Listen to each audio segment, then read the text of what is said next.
এশার নামাজের পরে সূরা ইখলাস ৪১ বার পরে পানিতে ফু দিয়ে খেলে কি হয় এটা অনেকেই জানে না। সূরা ইখলাসের অনেক ফজিলত রয়েছে। পবিত্র কোরআনুল কারীমের ছোট্ট একটি সূরা হচ্ছে সূরা ইখলাস, তবে এর ফজিলত কিন্তু অনেক বেশি। সূরা ইখলাস পারে না এমন কোনো মুসলমান নাই। আমরা ছোট্টবেলায় নামাজ পড়েছি ইমাম সাহেবের পিছনে, নামাজ পড়েছি ইমাম সাহেব পড়েছেন, এটা শুনতে শুনতে অনেকের সূরা ইখলাস মুখস্থ আছে। সুতরাং সূরা ইখলাসের ভিতরে অনেক ফজিলত আছে। নবীজি সাল্লাল্লাহু আলাইহি সাল্লাম জানিয়ে দিয়েছেন, যে ব্যক্তি সূরা ইখলাস একবার পড়বে, কোরআন শরীফের 10 পারা পড়লে যে সওয়াব হয় সেই সওয়াব তার আমলনামায় আল্লাহ তাআলা দিয়ে দিবেন। এবং যে ব্যক্তি 2 বার পড়বে, 3 বার পড়বে, 3 বার পড়লে 30 পারা কোরআন শরীফ পড়ার সওয়াব আল্লাহ তাআলা তার আমলনামায় দিবে। এবং যে ব্যক্তি 10 বার পড়বে, আল্লাহ পাক রব্বুল আলামিন তার জন্য জান্নাতে একটা প্রাসাদ নির্মাণ করে দিবেন। সুতরাং এই সূরা ইখলাসের ফজিলত অনেক বেশি। নবীজি সাল্লাল্লাহু আলাইহি ওয়াসাল্লাম একবার এক সাহাবীকে তিনি নেতা বানিয়ে পাঠিয়েছেন, তিনি নামাজ পড়াতেন, প্রত্যেক নামাজেই তিনি সূরা ইখলাস পড়তেন।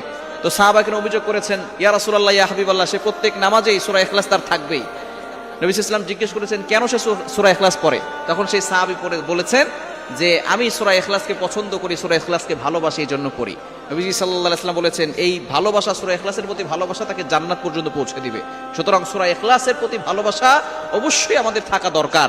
এবং এশারের নামাজের পরে সূরা ইখলাস যদি আপনি ৪১ বার পড়েন, বিসমিল্লাহ সহকারে পড়বেন, প্রথমে দুরূদ শরীফ পড়বেন, শেষে দুরূদ শরীফ পড়বেন, এই পানিটা পান করলে আল্লাহ পাক রব্বুল আলামিন আপনাকে সুস্থতার নিয়ামত দান করবেন, আপনাকে আল্লাহ তাআলা সুস্থ করে দিবেন। দ্বিতীয় নাম্বার হচ্ছে আল্লাহ তাআলা অভাব দূর করবেন। যদি সূরা ইখলাস আপনি ৪১ বার পরে পানিতে ফু দেন, ওই পানিটা পান করেন এবং একটু ঘরে ছিটিয়ে দেন, ওই ঘরের থেকে আল্লাহ তাআলা অভাব দূর করে দিবেন। নবীজি সাল্লাল্লাহু আলাইহি ওয়াসাল্লামের কাছে একবার এক বেদুইন সাহাবী গিয়েছেন, গরীব, তিনি গিয়ে বলতেছেন, ইয়া রাসূলুল্লাহ, ইয়া হাবিবাল্লাহ, দুনিয়া আমার কাছ থেকে বিমুখ হয়ে গেছে, আমার ঘরে অশান্তি শুধু, আমার ঘরে কোনো ধরনের খাবার নাই, ইয়া রাসূলুল্লাহ, এমন কিছু আমল আমাকে বলে দেন যে আমলের মাধ্যমে আমার ঘর থেকে এই অভাব দূর হয়ে যাবে। নবীজি সাল্লাল্লাহু আলাইহি ওয়াসাল্লাম বলেছেন, তুমি তোমার ঘরে সূরা ইখলাস তেলাওয়াত করো। সাহাবী তিনি বাসায় যাওয়ার পরে সূরা ইখলাসের তেলাওয়াত আমল করা শুরু করলেন।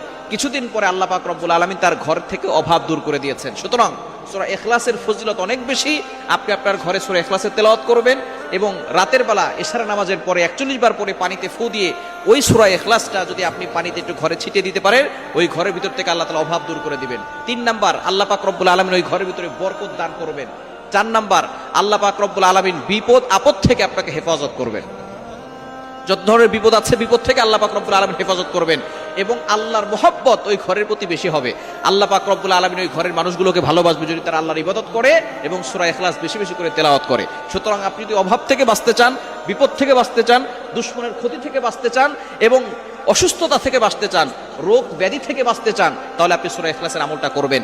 সূরা ইখলাস যত বেশি পড়বেন তত বেশি উপকার হবে। সূরা ইখলাসের আমল কখনো ছাড়বেন না। সূরা ইখলাস, কুল হুয়াল্লাহু আহাদ আল্লাহুস সামাদ লাম ইয়ালিদ ওয়া লাম ইউলাদ ওয়া লাম ইয়াকুল লাহু কুফুয়ান আহাদ। এই সূরা ইখলাস যদিও ছোট্ট সূরা, কিন্তু ফজিলত অনেক বেশি। এই ফজিলত বলে শেষ করা যাবে না, তবে অবশ্যই আমরা এই আমলটি করার চেষ্টা করব ইনশাআল্লাহ।